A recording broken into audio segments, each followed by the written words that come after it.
ನಮಸ್ತೆ ಬಂಧುಗಳೇ, ಗೋವಿಂದಾಸ್ ಅಭಿರುಚಿ GVR ಆಲ್ರೌಂಡ್ ಚಾನಲನ್ನು ಸಬ್ಸ್ಕ್ರೈಬ್ ಮಾಡ್ಕೊಳ್ಳಿ. ಹೊಸ ವಿಡಿಯೋಗಳಿಗಾಗಿ ಬೆಲ್ ಐಕನ್ನ ಪ್ರೆಸ್ ಮಾಡಿ.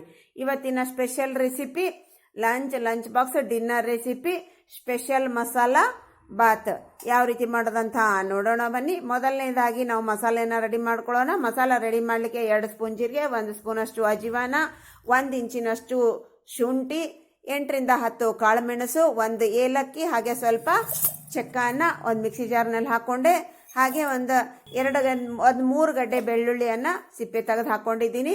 ಹಾಗೆ 8 ರಿಂದ 10 ಹಸಿಮೆಣಸಿನ್ಕಾಯಿ, 1/4 ಸೂಡಿನಷ್ಟು ಕೊತ್ತಂಬರಿ ಸೊಪ್ಪನ್ನು ನೀಟಾಗಿ ತೊಳ್ಕೊಂಡು ಸ್ವಲ್ಪ ಎಳೆ ಕಡ್ಡಿ ಸಮೇತ ಹಾಕೊಂಡೆ.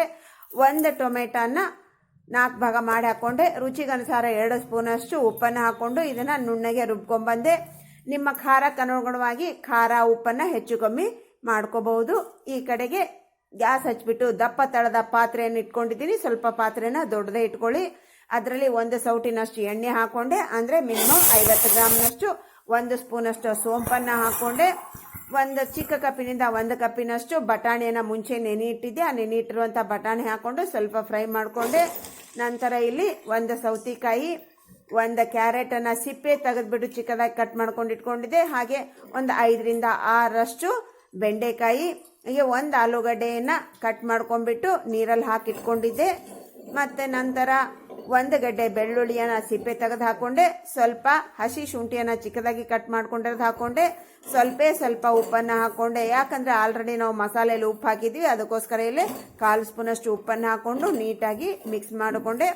ಉಪ್ಪು ಹಾಕೋದ್ರಿಂದ ಬೇಗನೆ ಸಾಫ್ಟ್ ಆಗುತ್ತೆ, ಅದಕ್ಕೋಸ್ಕರ ಸ್ವಲ್ಪ ಉಪ್ಪನ್ನು ಹಾಕೊಂಡಿದ್ದೀನಿ. ಇದು ನಿಮಗೆ ಮುಚ್ಚಳವನ್ನು ಮುಚ್ಚಿ ನೀಟಾಗಿ 5 ನಿಮಿಷ ನಾವು ಲೋ ಟು ಮೀಡಿಯಂ ಫ್ಲೇಮಲ್ಲೇ ಇದನ್ನು ಚೆನ್ನಾಗಿ ಫ್ರೈ ಮಾಡ್ಕೊಂಡ್ವಿ. ನಂತರ ಇದರಲ್ಲಿ ನಾವು ಮಸಾಲೆ ಮಾಡ್ಕೊಂಡಿದ್ದೀವಲ್ವ, ಆ ಮಸಾಲೆನ ಹಾಕೊತಾ ಇದ್ದೀನಿ. ಬಂಧುಗಳೇ, ಸಖತ್ತಾಗಿರುತ್ತೆ, ತುಂಬಾ ರುಚಿಯಾಗಿರುತ್ತೆ. ತಪ್ಪದೆ ಒಂದ್ಸಾರಿ ಟ್ರೈ ಮಾಡಿ. ಇವಾಗ ನೋಡಿ ಇದು ಹಾಕೊಂಡು ಮಸಾಲೆಯನ್ನು ಹಾಕೊಂಡಿದ್ದೀನಲ್ವ, ಚೆನ್ನಾಗಿ ಲೋ ಟು ಮೀಡಿಯಂ ಫ್ಲೇಮಲ್ಲೇ ಚೆನ್ನಾಗಿ ಇದನ್ನು ಹಸಿ ವಾಸನೆ ಹೋಗುವವರೆಗೆ ಸ್ವಲ್ಪ ಫ್ರೈ ಮಾಡ್ಕೋಬೇಕು. ನಂತರ ಇದರಲ್ಲಿ 1 ಒಣ ಮೆಣಸಿನ್ಕಾಯಿನ 4 ರಿಂದ 5 ತುಂಡು ಮಾಡಿ ಹಾಕೊಂಡೆ. ಹೀಗೆ ಸ್ವಲ್ಪ ಕರಿಬೇವಿನ ಸೊಪ್ಪನ್ನು ಹಾಕೊಂಡು ಲೋ ಟು ಮೀಡಿಯಂ ಫ್ಲೇಮಲ್ಲೇ ನಾವು ಹಾಕಿರುವಂಥ ಎಲ್ಲ ಸಾಮಗ್ರಿ ಚೆನ್ನಾಗಿ ಫ್ರೈ ಆಗಬೇಕು. ನಾವು ಮಸಾಲೆಯಲ್ಲಿ ಎಲ್ಲನೂ ಹಸಿ ಐಟಮ್ ಹಾಕಿರೋದ್ರಿಂದ ಚೆನ್ನಾಗಿ ಅದು ಫ್ರೈ ಆಗಬೇಕು ಬಂಧುಗಳೇ. ನಂತರ ಇಲ್ಲಿ 1 ಅರ್ಧ ಸ್ಪೂನ್ನಷ್ಟು ಅರಿಶಿನ ಪುಡಿಯನ್ನು ಹಾಕ್ಕೊಂಡು ಮಿಕ್ಸ್ ಮಾಡಿಕೊಂಡು ಲೋ ಟು ಮೀಡಿಯಂ ಫ್ಲೇಮಲ್ಲೇ ಘಮ ವಾಸನೆ ಬರೋವರೆಗೆ ನಾವು ಇದನ್ನು ಫ್ರೈ ಮಾಡ್ಕೋಬೇಕಾಗತ್ತೆ. ನಾವೆಷ್ಟು ಚೆನ್ನಾಗಿ ಫ್ರೈ ಮಾಡ್ಕೋತೀವಿ ಅಷ್ಟು ನಮ್ಮ ಈ ರೆಸಿಪಿ ಸಖತ್ತಾಗುತ್ತೆ ಬಂಧುಗಳೇ. ಇವಾಗ ಮುಚ್ಚಳವನ್ನು ಮುಚ್ಚಿ ನಾನು ಇದನ್ನು 5 ನಿಮಿಷ ಫ್ರೈ ಮಾಡಿಕೊಂಡೆ. ಇವಾಗ ನೋಡಿ ಎಲ್ಲ ಚೆನ್ನಾಗಿ ನಮ್ಮ ಫ್ರೈ ಆಗಿದೆ, ಕಲರ್ ಕೂಡ ಚೇಂಜ್ ಆಗಿದೆ, ಘಮ ವಾಸನೆ ಬರ್ತಾ ಇದೆ. ಆಲ್ರೆಡಿ ನಿಮಗೆ ಕಾಣ್ತಾ ಇರ್ಬೋದು ನೋಡಿ, ಎಲ್ಲ ಸಾಫ್ಟಾಗಿ ಬೆಂದಿದೆ. ಇವಾಗ ನಾವು ಮಿಕ್ಸಿ ಜಾರ್ನಲ್ಲಿ ಹತ್ತಿತ್ತಲ್ವ, ಅದರಲ್ಲಿ ಒಂದಿಷ್ಟು ನೀರನ್ನು ಹಾಕ್ಕೊಂಡೆ. ಮತ್ತು ಟೋಟಲ್ ಆಗಿ ಇದಕ್ಕೆ ನಾವು 1 ಕಪ್ಪಿಗೆ 4 ಕಪ್ ನೀರನ್ನು ಹಾಕಬೇಕು. 2 ಕಪ್ ನಾನು ರೈಸ್ ಹಾಕಿದ್ದೀನಲ್ವ, ಅದಕ್ಕೆ 8 ಕಪ್ ನೀರನ್ನು ಹಾಕ್ಕೊಂಡಿದ್ದೀನಿ. ಮತ್ತು 1 ದೊಡ್ಡ ಕಪ್ಪಿನಿಂದ 1 ಕಪ್ಪಿನಷ್ಟು ಹುಣಸೆಹಣ್ಣಿನ ರಸವನ್ನು ಹಾಕ್ಕೊಂಡಿದ್ದೀನಿ ನಾನಿಲ್ಲಿ.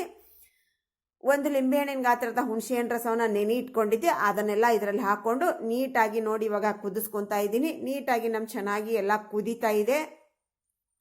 ಈ ಟೈಮ್ನಲ್ಲಿ ನಾವು ಅಕ್ಕಿ ತೊಳೆದಿಟ್ಟಿದ್ವಲ್ವ, ಅದು ಆಲ್ರೆಡಿ ನೆಂದಾಗಿದೆ. ನೀರನ್ನು ತೆಗೆದ್ಬಿಟ್ಟು ಅಕ್ಕಿಯನ್ನು ಮಾತ್ರ ಇದರಲ್ಲಿ ನಾನು ಸೇರಿಸ್ಕೊತಾ ಇದ್ದೀನಿ.